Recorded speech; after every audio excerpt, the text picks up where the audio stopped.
Cinema పాట అంటే గుర్తొచ్చే గొప్ప గొంతుల్లో ఎస్ జానకి గారి పేరు ఇప్పటికీ నిలుస్తుంది. వేలాది పాటలు, ఎన్నో భాషలు, లెక్కలేనన్ని అవార్డులు. ఒకప్పుడు ఈ మహాగాయని కూడా అవకాశాల కోసం ఎదురు చూసిన రోజులు ఉన్నాయి. చాలా మంది సోషల్ మీడియాలో ఒక మాట చెప్తుంటారు, ఎస్ జానకి గారు ఈ ఒక్క పాటతోనే మంచి గుర్తింపు వచ్చిందని. అది నిజమేనా?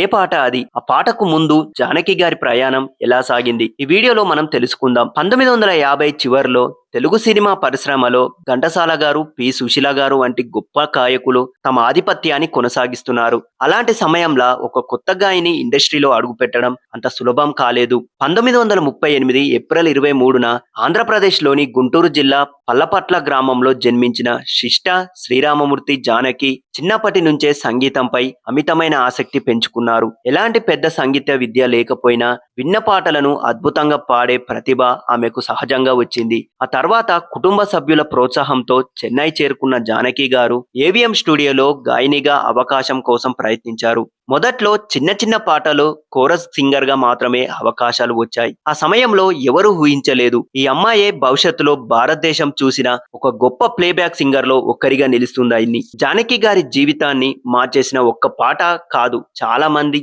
అయితే జానకి గారి జీవితాన్ని మార్చేసిన పాటగా చాలా మందే చెప్పేది సింగర్ వెలనే దేవ. తమిళ చిత్రం కొంజం సలంగై 1962లో ఈ పాటలో ఆమె చూపించిన గాత్ర వైవిధ్యం సంగీత దర్శకులని ఆశ్చర్యపరిచింది. ముఖ్యంగా కర్ణాటక సంగీతం ఆధారంగా ఉన్న ఈ పాటలో ఆమె ఆలాపన అద్భుతంగా ఉండడంతో తమిళ సినీ పరిశ్రమ ఒక్కసారిగా ఆమె వైపు చూసింది. ఈ పాటతో ఆమెకు భారీగా గుర్తింపు వచ్చింది అనేది నిజమే, కానీ ఇదే ఆమె మొదటి పాట కాదు. దీనికి ముందు ఆమె అనేక సినిమాల్లో పాడారు. ముఖ్యంగా 1957లో విడుదలైన తమిళ చిత్రం విదియన్ విలయాటులో తొలి అవకాశాన్ని అందుకున్నారు. ఆ తర్వాత తెలుగు, కన్నడ, మలయాళ భాషల్లో కూడా పాటలు పాడుతూ నెమ్మదిగా తన స్థానాన్ని ఏర్పరచుకున్నారు. కెరియర్ ప్రారంభం కాదు, ఆ పాట తర్వాత జానకి గారి ప్రయాణం పూర్తిగా మారిపోయింది. తెలుగులో కెవి మహాదేవన్ గారు, పెండ్యాల నాగేశ్వరరావు గారు, ఎస్ రాజేశ్వరరావు గారు, చక్రవర్తి, ఇళయరాజా గారు, ఎంఎం కిరవాణి, రాజ్కోటి, దేవిశ్రీ ప్రసాద్ వరకు ఎన్నో తరాల సంగీత దర్శకులతో కలిసి పనిచేశారు. ఎలాంటి పాట అయినా, అది భక్తి గీతం కావచ్చు, ప్రేమ గీతం కావచ్చు, ఒక విషాద గీతం కావచ్చు, ఫోక్ సాంగ్ కావచ్చు, వెస్టర్న్ స్టైల్ కావచ్చు, ప్రతి పాటలో తన గొంతును పాత్రకు తగ్గట్టుగా మార్చుకోవడం ఒక జానకి గారికే ప్రత్యేకత. అందుకే ఆమెను చాలా మంది వాయిస్ యాక్ట్రెస్ అని కూడా పిలుస్తారు. ఒక చిన్న పిల్ల గొంతు నుంచి వృద్ధురాలి గొంతు వరకు, అమాయకమైన అమ్మాయి నుంచి గ్రామీణ మహిళ వరకు ప్రతి పాత్రకు తగ్గట్టుగా స్వరాన్ని మార్చడం ఆమెకే సాధ్యమైంది. ఆమె పాటలు వింటుంటే సింగర్ పాడుతున్నట్టుగా కాకుండా ఆ పాత్రే పాడుతున్నట్టుగా అనిపిస్తుంది. ఇది చాలా అరుదైన ప్రతిభ.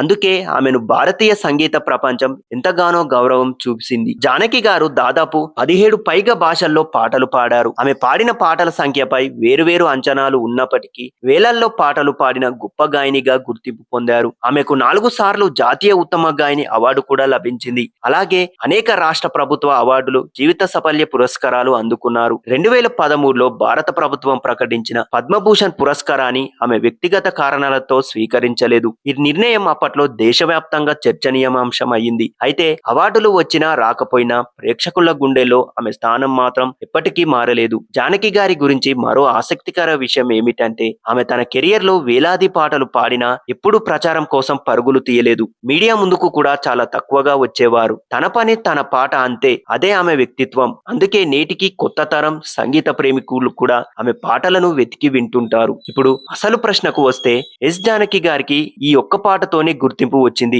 దానికి సమాధానం పాక్షికంగా అవును, కానీ పూర్తిగా కాదు. ఎందుకంటే ఆమెకు అవకాశాలు ముందే వచ్చాయి. ఆమె ప్రతిభ ముందే నిరూపితమైంది. సింగార వెలనే దేవ పాట మాత్రం ఆమెను దక్షిణ భారతదేశమంతా గుర్తించేలా చేసింది. అదే ఆమె కెరియర్ లో అతిపెద్ద మలుపు. ఆ తర్వాత వెనక్కి తిరిగి చూసుకోవాల్సిన అవసరమే రాలేదు. ఇప్పటికే ఎస్ జానకి గారి పాటలు వింటే కాలం మారినా, సంగీతం మారినా ఆ మాధుర్యం మాత్రం ఏమాత్రం తగ్గలేదని అనిపిస్తుంది. అందుకే ఆమెను అభిమానులు ప్రేమగా గాన కోకిల అని పిలుస్తారు. ఒక పాట గుర్తింపు తెచ్చి ఉండొచ్చు, ఒక లెజెండరీగా నిలబెట్టింది మాత్రం ఆమె అద్భుతమైన ప్రతిభ, కష్టపడే తత్వం, సంగీతంపై ఉన్న అపారమైన ప్రేమ. ఎస్ జానకి గారి గొంతు వినిపించే ప్రతి పాట భారతీయ సంగీత చరిత్రలో ఒక మధురమైన జ్ఞాపకంగా చివరి స్థాయిగా నిలిచిపోతుంది.